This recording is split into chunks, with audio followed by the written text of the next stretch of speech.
ইউনূস সরকারকে লাথি মেরে এই গদি থেকে সরানো হবে, একদম নিশ্চিত থাকতে পারে। লিখে রাখেন, আমি 17 মার্চে বলেছি এটা।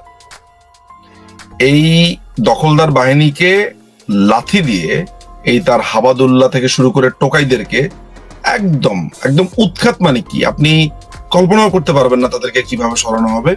আপনি লিখে রাখেন 17 মার্চ 2025 সালে আমি এটা বলেছি। আমি অন্য অনেকের মতো দিনক্ষণটা বলতে পারবো না, দিনক্ষণ হয়তো বা বলতে পারতাম আমি, বা একটা আইডিয়া দিতে পারতাম, কিন্তু আমার কাছে যে হিসাব নিকাশ গুলো আছে, যে আলাপগুলো আছে, আমি একটা এস্টিমেট করতে পারি সেটা খুবই শীঘ্রই। আমি এমনটিও শুনতে পেয়েছি 26 মার্চের মধ্যে শেখ হাসিনা দেশে যাচ্ছেন। নেতাকর্মীদের বিভিন্নভাবে নির্দেশনা দেওয়া হয়েছে যাতে করে 24 ঘন্টার নোটিশে তারা সমবেত হতে পারেন। আমি এমনটাও শুনেছি যে শেখ হাসিনার জন্য ঢাকায় বাড়ি রেডি করা হয়েছে, তিনি কোথায় থাকবেন। এমনটিও শুনেছি তার নিরাপত্তার দায়িত্বটি রাশিয়া তদারকি করছে। এমনটিও শুনেছি যে গতকাল বাংলাদেশের পররাষ্ট্র মন্ত্রণালয় থেকে আওয়ামী লীগের নেতৃবৃন্দকে যোগাযোগ করার জন্য আহ্বান, অনুরোধ বা পরামর্শ দেওয়া হয়েছে। এরকম কোনো কিছুর কোনো তথ্য আপনার কাছে আছে কিনা? এই জিনিসটা ঘটবে, প্রধানমন্ত্রী দেশে আসবেন, দেশের রাজনীতি শুরু করবেন, অবশ্যই করবেন, এবং সেটা নিশ্চয়ই নতুন প্রেক্ষাপটে করবেন। আমি কোনো দিনক্ষণ এগুলো কিছু বলতে চাই না, বাট সত্যতা এতটুকুই বলতে পারি যে তিনি দেশে আসবেন। কখন আসবেন সেটা নিয়ে আমি আলাপ করতে চাই না। এখন এটার সঙ্গে সঙ্গে যে প্রশ্নগুলি আসে, দেখুন এটি তো সত্য, প্রায় তার 5ই আগস্ট তিনি চলে যাওয়ার আগ পর্যন্ত অনেক তরুণের প্রাণহানি হয়েছে। তিনি যেহেতু সরকারে ছিলেন, দায়িত্বে ছিলেন, প্রধানমন্ত্রী ছিলেন, তিনি মানুষের নিরাপত্তা নিশ্চিত করা, জানমালের হেফাজত করা সবই দায়িত্ব তারই ছিল। সেখানে তিনি ষড়যন্ত্র শিকার হোক আর নাই হোক, তিনি প্রধানমন্ত্রী হিসেবে তার দায়িত্ব। সেখানে এতগুলি তরুণের মৃত্যুর উপর দাঁড়িয়ে বাংলাদেশের মানুষ তাকে কিভাবে গ্রহণ করবে? দেখেন, বাংলাদেশে কিভাবে খুন খারাপিগুলো হয়েছে এটা মনে হয় এখন পর্যন্ত সবার জানা হয়ে গেছে। এবং একদিকে মাননীয় প্রধানমন্ত্রী থাকা অবস্থাতে এতগুলো প্রাণহানি হয়েছে, এই কথা বলার একটা ট্যাসিট বা মৌন একটা মিনিং হচ্ছে আপনি কি তাহলে ঠেকাতে পারলেন না? আবার তিনি যখন এটা ঠেকাতে যাচ্ছেন তখন আবার আমরাই বলছি আপনি ঠেকালেন কেন? তো যেই জাতি একবার কলা বুঝিয়ে দিতে বলে আর একবার কলা ছিলে দিলে কেন, আবার কলা খুলে দাও, এই দুই রকমের কথাবার্তা বলে যে জাতি, সেই জাতির একটা পুরো দেশটাই এমন, কোনো কিছুতেই স্যাটিসফাইড না। প্রধানমন্ত্রী তো দমাতেই চেয়েছিলেন, যার প্রাণহানি যাতে না হয় সেজন্য তিনি দমাতে চেয়েছিলেন। দমানোর সময় আপনারা কি বলেছেন? যে ছেলে শিবিরের সাথী তাকে নিয়ে যাচ্ছিল, আপনারা তখন কি বললেন? অর্থাৎ সাধারণ মানুষ কি বললো? 17 বছরের একটা বাচ্চা, একটা ধেরে একটা ছেলেকে ধরে নিয়ে যাচ্ছে, তাকে আপনারা 17 বছরের কিশোর বলে পুরো বাংলাদেশে আপনার রিট পিটিশন করে নানান রকমের এই জামাতিরা করলো। সেখানে এই প্রগতিশীলরা আহা উহু করে একাকার করে ফেললো, একটা ছোট বাচ্চাকে ধরে নিয়ে যাচ্ছে। পরবর্তীকালে কি প্রমাণিত হলো?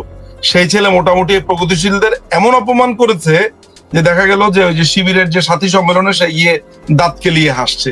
অর্থাৎ সে যে সাধারণ মানুষের ইমোশন নিয়ে খেলা করেছে, এটা তো মাননীয় প্রধানমন্ত্রী আগেই ধরতে পেরেছে, যেটা রাজাকারের বাচ্চাগুলো, এই সবাইকে তিনি রাজাকার বলেননি, সেটাও অবশ্য কথা, কিন্তু তিনি তো বলেছেন যে রাজাকারের থেকে একজন মুক্তিযোদ্ধার সন্তান চাকরির অগ্রাধিকার পাওয়া উচিত, এটা মতামত দিয়েছিল, সবারই মতামত।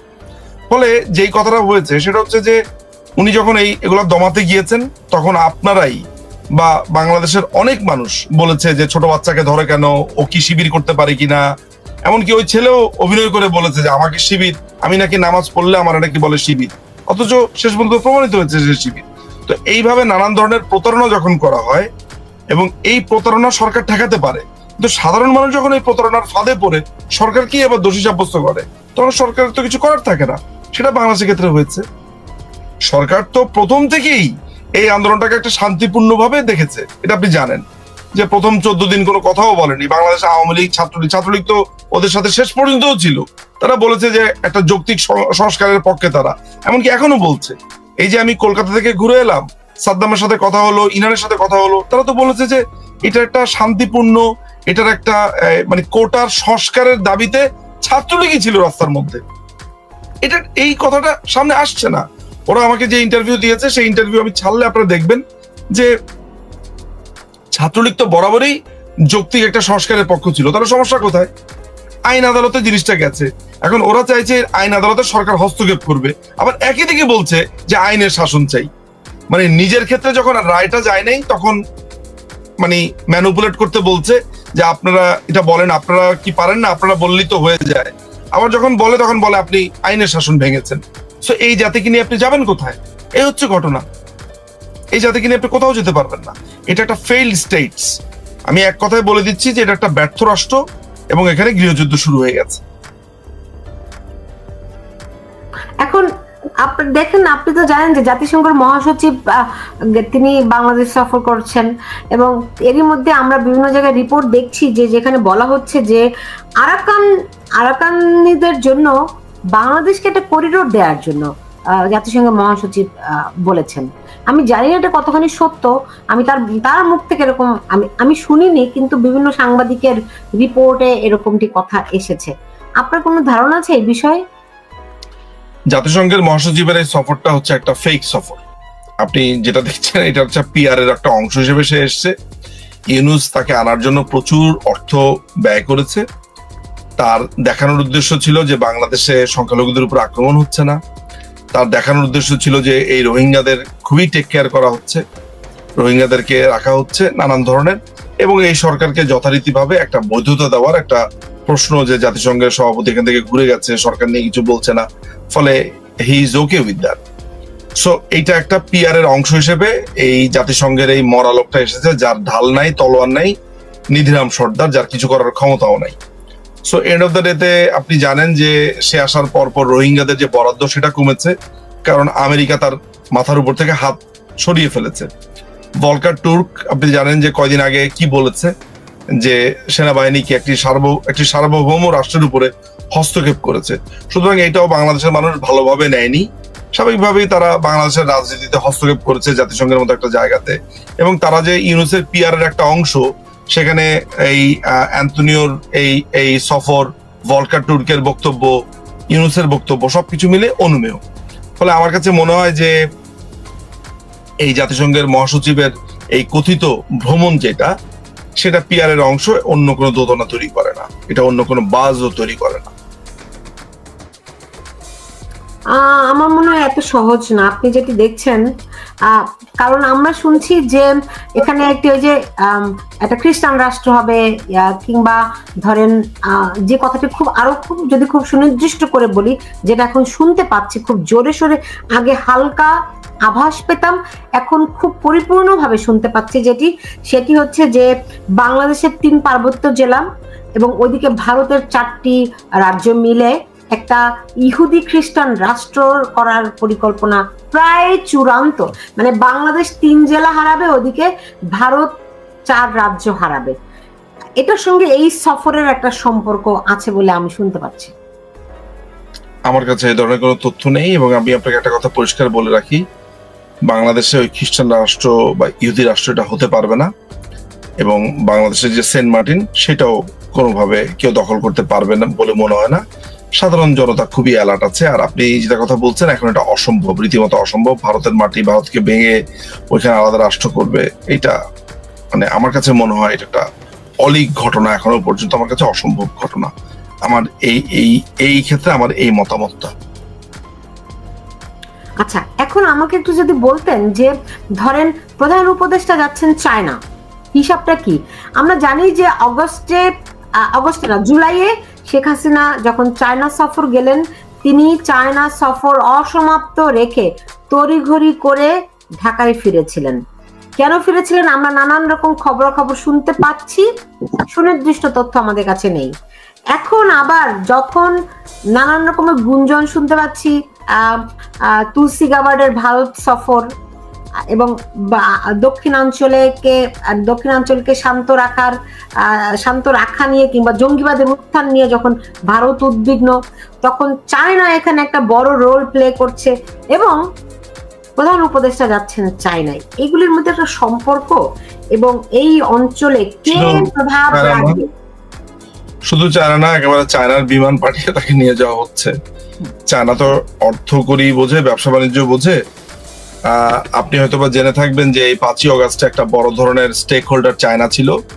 চায়নার প্রচুর ইনভেস্টমেন্ট, প্রচুর টাকা পয়সা সেখানে এসেছে, ব্ল্যাক মার্কেট থেকে অস্ত্র এসেছে, আপনার ইউক্রেন থেকে অস্ত্র এসেছে, ইউক্রেন থেকে ব্ল্যাক মার্কেট হয়ে মিয়ানমার হয়ে অস্ত্র এসেছে, এবং মিয়ানমার থেকে বাংলাদেশে যে অস্ত্র ঢুকেছে কালাশনিকভ এবং AK-47, আমার কাছে সুস্পষ্ট তথ্য আছে, সেটা চায়না এই করিডোরটা, এই সুযোগটা করে দিয়েছে।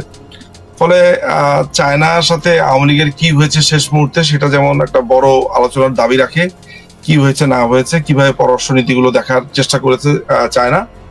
একই সাথে ইউনুসের সাথে একত্রিত হয়ে এখানে তিস্তা ব্যারেজের ক্ষেত্রেও তারা আলোচনা করবে বলে আমি শুনেছি। ভারতের সাথে এক ধরনের বৈরী পরিবেশ তৈরি করবার একটা পায়তারা আছে। স্বাভাবিকভাবে জানেন প্রত্যেকের লাভ ক্ষতি নিয়ে কাজ করে। ফলে আমার কাছে অন্ততপক্ষে এটা মনে হয় যে ইউনুসের এই সফরটা অনেকটা আগুনের মধ্যে ঘি ঢালার মতো। এটা রিপারকেশনটা এত ভয়াবহ হবে যে তার চলে যাওয়াটা নৃশংস থেকে নৃশংস হতে পারে বলে আমার ধারণা। আমি তো এমনও শুনতে পাচ্ছি যে তিনি আর ফিরতে পারবেন কিনা। সম্ভাবনা আছে। আমি আপনাকে একটা কথা বলে রাখি, আবারও বলছি যে ইউনুস আর তার এই জঙ্গি বাহিনীর পতনটা খুব ভয়াবহ হবে, এবং তাদের এই সমন্বয়ক হাসনাত আব্দুল্লাহ পরশুদিন তার সামাজিক যোগাযোগ মাধ্যমে তিনি একটি লিখেছেন যে আওয়ামী লীগ যে পথে পালিয়ে গেছে সে পথেই ফেরত আসার ষড়যন্ত্র করছে। তার 2-3 ঘন্টা পরে বোধহয় লিখেছে যে আওয়ামী লীগের চ্যাপ্টার ক্লোজড, ফুল স্টপ। এটা কিসের আলামত? এইসব বাচ্চা ছেলে পেলেদের কথাবার্তা, এদের রাজনীতি সম্পর্কে ধারণা নাই, পড়ালেখা ঠিক মতো করেনি, বস্তির ফকিন্নির ছেলে পেলে, এসব ফকিন্নি বস্তি টোকাই, এদের ব্যাপারে কথা। আপনি একজন PhD হোল্ডারের কথা আমাকে বলেন, আমি তার কথার জবাব দিতে রাজি আছি। আপনি একজন একাডেমিশিয়ানের কথা বলেন, বিশ্লেষকের কথা বলেন, এই বাচ্চা ছেলে পেলে, এদের হাঁটুর বয়সী ছেলে পেলে, এরা ফেসবুকে স্ট্যাটাস লেখে ব্রো, এরা ফেসবুকে স্ট্যাটাস লেখে ক্লোজড, আওয়ামী লীগের ক্লোজড। ও আওয়ামী লীগ বানান করতে পারবে ঠিক মতো? মানে আমি আসলে কাকে নিয়ে আলাপ করবো? ওরা আওয়ামী লীগের 75 বছরের পুরনো একটা দল, তার মতো 3 দিন আগে জন্মেছে, এর বয়স এখনো 19ও হয়নি মনে হয়, এরা কথা বলছে আওয়ামী লীগ নিয়ে। তো এর কথার কি জবাব দিব? এর সাথে খেলা হবে না, ওর বাপদের সাথে খেলা হবে আমাদের। এর এইসব 3 ইঞ্চি এর সাইজও আপনি দেখেন। তো আমি এইভাবে আমাকে এই কারণে বলতে হচ্ছে যে এত বেশি বিরক্ত ও ফেসবুকে, মানে ওকে আজকে আপনার মতো সাংবাদিক আজকে তাকে গুনছে বিকজ রাষ্ট্র ক্ষমতা দখল করেছে। ফলে I don't care about this Sarjis and Hasnat, they are nothing. এখানে খেলোয়াড় তো অন্য জায়গাতে, এরা তো খেলোয়াড় না, এরা তো হচ্ছে আপনার মলম বিক্রেতা। এরা খেলোয়াড় না। খেলোয়াড় যে আসল খেলোয়াড়, যারা আসল খেলোয়াড় তার দিকে তাকান। খেলোয়াড় অন্য জায়গাতে বসে আছে, খেলা দেখছে। তো ধরেন শেখ হাসিনা যদি ফেরেন, সেক্ষেত্রে দলের নেতা কর্মীরা নিশ্চয়ই সবাই ফিরবে নাকি? দল নতুন করে পুনর্গঠিত হবে? দলের নেতা কর্মীরা ফিরবে, দল পুনর্গঠিত হবে কিনা সেটা তো মাননীয় প্রধানমন্ত্রী এবং বাংলাদেশ আওয়ামী লীগের প্রেসিডিয়াম, প্রচুর সদস্য আছে, একটা কাউন্সিল আছে। বাংলাদেশ আওয়ামী লীগ সিদ্ধান্ত নেবে তার দল কি করবে না করবে, কিভাবে আগাবে, সামনে আগাবে। সেটার ব্যাপারে আমি বলার কোনো এখতিয়ার আমার নেই। মাননীয় প্রধানমন্ত্রী সেটার ব্যাপারে চূড়ান্ত সিদ্ধান্ত নেবেন। কিন্তু আমি এতটুকু বলতে পারি যে যেসব অন্যায় হয়েছে বাংলাদেশের 5ই অগাস্টের পর থেকে, বাংলাদেশের মানুষের উপরে যে অন্যায় অত্যাচার হয়েছে এবং যারা এগুলোর মাস্টার মাইন্ড, যারা এগুলো ইনিশিয়েট করেছে, তাদের বিচারে বাংলাদেশের মাটিতে হবে এবং সেটা নিশ্চিত। কিন্তু অনেকেই তো বলছেন এটা একটা অলীক স্বপ্ন, এটা একটা বাস্তবতা বিবর্জিত, এবং এটা একটা পাগলের প্রলাপ। কোনটা পাগলের প্রলাপ? মানে শেখ হাসিনা ফিরছেন খুব সহসায়, খুব দ্রুত।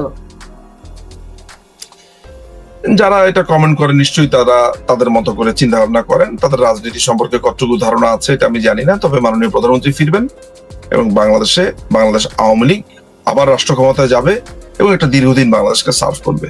Bangladesh Awami League is the answer. বাংলাদেশের লক্ষ কোটি মানুষ মাননীয় প্রধানমন্ত্রী শেখ হাসিনা দেশ রত্নকে ভালোবাসে, তার জন্য জীবন দিতে প্রস্তুত। আপনার এই 10,000, 20,000, 30,000 এই মব সন্ত্রাসী, জামাত শিবির, হিজবুত তাহরির কি বললো, এটা নিয়ে বাংলাদেশ আওয়ামী লীগ চিন্তা করে না। সাধারণ মানুষ এখন রাস্তার মধ্যে বলছে আগেই ভালো ছিলাম, তাকে ফেরত আনুন। তিনি এই শয়তানগুলোকে বোতলবন্দি করে রেখেছে। এটা সাধারণ মানুষ বলছে, এটা তো আমার কথা না। আমি কি একবার বলেছি আগে ভালো ছিলাম? কারণ আমি তো আগে ভালো ছিলাম, সবসময় ভালো ছিলাম। মাননীয় প্রধানমন্ত্রী বা বাংলাদেশ আওয়ামী লীগ যখন ছিল তখন, তো নতুন করে আমাদের জন্য কিছু বলা নেই। সাধারণ মানুষ কি বলছে? আগেই ভালো ছিলাম। কেন বলছে? কারণ তাকে মিস করছে, বুঝতে পারছে যে তারা ভুল করেছে। শত শত মানুষ, আপনি নিজেও দেখেছেন, স্ট্যাটাস দিচ্ছে, তাদের ভুল স্বীকার করে স্ট্যাটাস দিচ্ছে। কেন দিচ্ছে? তারা ভুল পথে পরিচালিত হয়েছে। সুতরাং মানে এইটা বঙ্গবন্ধুর স্বাধীন করা দেশ, বঙ্গবন্ধুর মাধ্যমে এই দেশটা পেয়েছি। জাতির পিতার সন্তান এই দেশে আসতে পারবে না, রাজনীতি করতে পারবে না, চ্যাপ্টার ক্লোজড। আসলে হয় কি, সভ্য সমাজে থাকি তো, টকশোতেও আসি, মানুষজন দেখে, তাই অনেক সভ্য সমাজে থাকার এটা একটা বড় যাতনা হচ্ছে। মনের ভিতরে যা তা মুখে বলছি না, তাই মুখটা খুবই সুন্দর করে বহুত আপনার নদিয়া ভাষাতে কথা বলতে হয়, কিন্তু মনে যা আসছে তা বুঝে নেন আমি কি বুঝাতে চেয়েছি।